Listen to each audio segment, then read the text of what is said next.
And we're live recorded. This is Republic Today, republictoday.net. Today is Wednesday, August 9th, 12:16 a.m. Or for you people in the real world, we're not in the real world. We're in the Pacific Northwest, so we're talking Pacific time. It's Tuesday night, August 8th, 12:16 a.m. Tuesday night. I'm Skull, this is Jay. Hi. We're vlog casting on Republic Today, republictoday.net, on youtube.com. That's right. Soon to be also on Republic Today. Yeah, there's a new social media app, Republic Today. We do have a handle. It's at Republic Today on X. Okay. So feel free to reach out um, on new social media stuff. We're not doing too much legacy. I think there is a Facebook account, but it's inactive. Um, Caused a bug on the website, republictoday.net. And oh, Stop. the computer's working. That was what the timer was for, to see if the computer's working. So we could vlogcast. Vlogcast live, recorded. This is Skull. I'm Jay. We talk about basketball on this show, but right now we're not talking about basketball. We're talking about how different ideas of grooming, such as hairless pubic areas, the full Brazilian, um, can be triggery because of child molesters. Yeah, and it's funny that you call it grooming. Hilarious.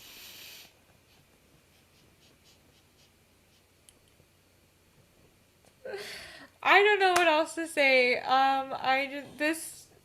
This episode deserves a really big trigger warning.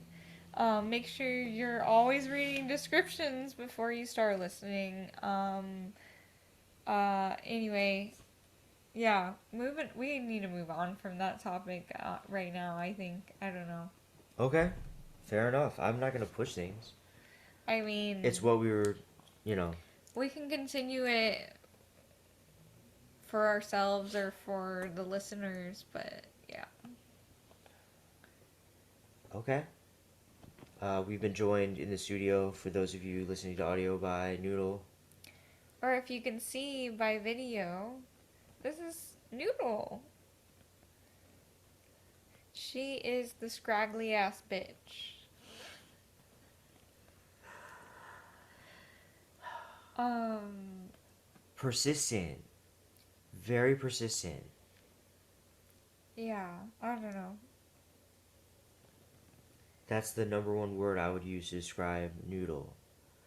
Um, Lots of names, lots of nicknames on this cat. On both of them. And, like,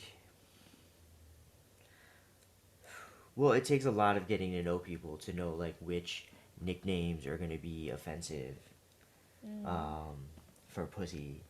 Uh huh.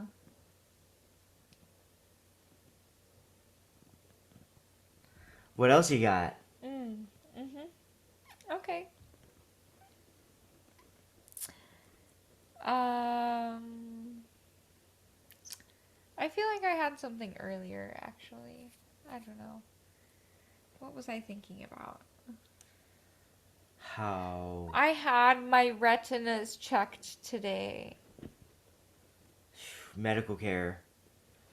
Thankful. So I paid out of pocket to go get an optical exam for my vision specifically because my insurance like does cover vision but like doesn't cover like this place even though it still shows up on their website as a place that like they're contracted with. But anyway, paid out of pocket.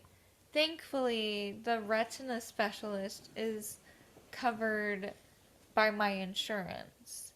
even without some like weird shitty runaround of like, oh, we can't accept that referral because it didn't come from within our insurance covered providers, which is also a thing in case you're wondering.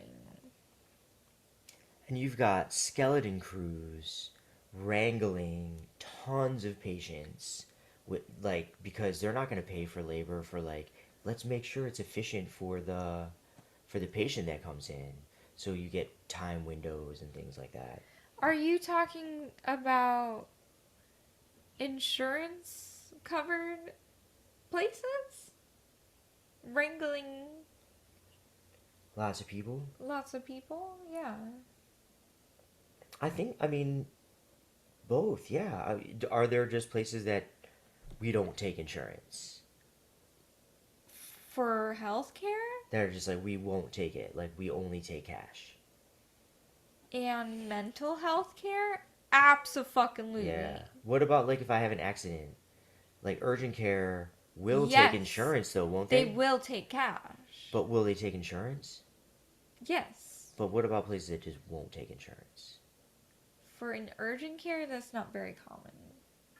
Because they can get big bucks from their urgent care, emergency type care through insurance. Right. Like, Okay. yeah, they could So do for it through mental health, cash, but like, they're like, no, we don't take insurance.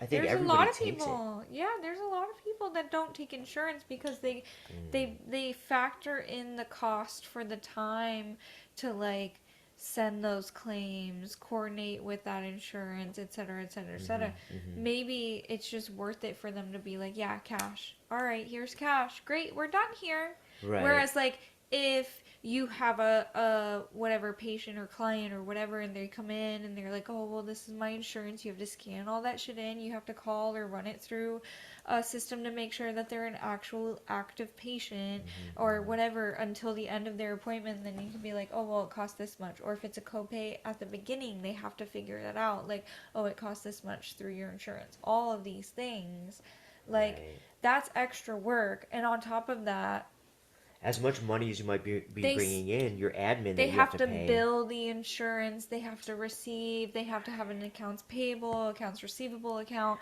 all of this shit. Mm-hmm. Mm-hmm. When why wouldn't they just take cash? Right. And then cut out all that work time. So like, hey, look, if I got Or someone who's gonna give me $100 an hour why for don't we all just therapy, have universal health care? right? But if somebody can just make $100 an hour for therapy under the table, why wouldn't they do that and like not be regulated? And yeah, of course I don't take insurance. You You know, I mean, they would still be regulated, just not through these insurance companies. Like, for example, well, I my said it was dad, under the table. It was just like people give they me $100 still would bills. have, if they're operating as any sort of medical professional, they're held to some authorities and regulations. Well, You have to follow like HIPAA practices, privacy, yeah. What whatever, whatever, about whatever. underground abortion doctors? Because now there's Mm. entire states that don't have abortion. Okay, you're right. So I understand what you're saying. I think that under these circumstances, they get into like these specific points of like whatever their like medical oath or whatever. They get into these things where like they are doing what they like should be doing, or it is okay for them to be doing what they are doing.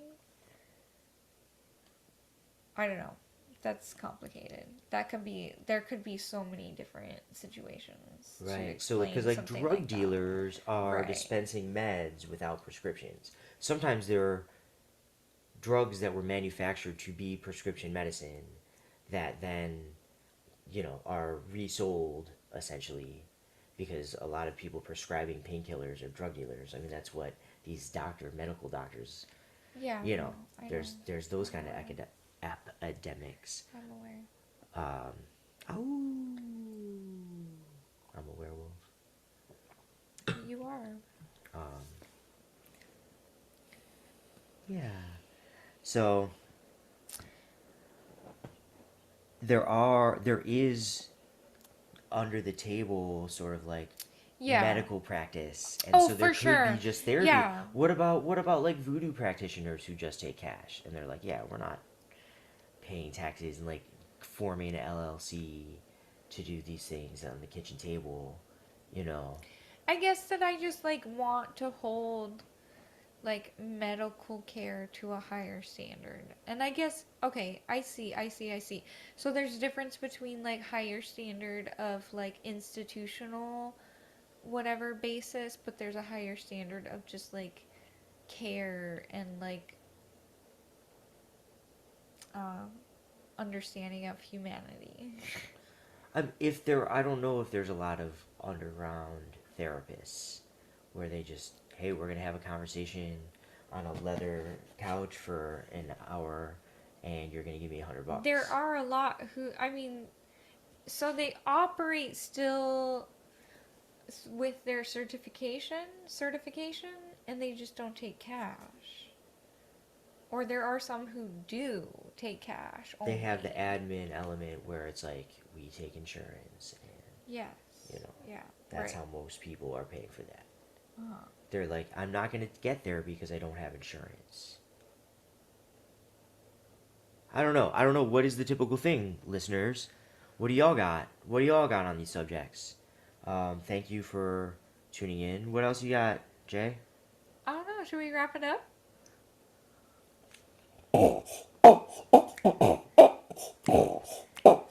Wrap it up. Wrap it up. Thanks for listening.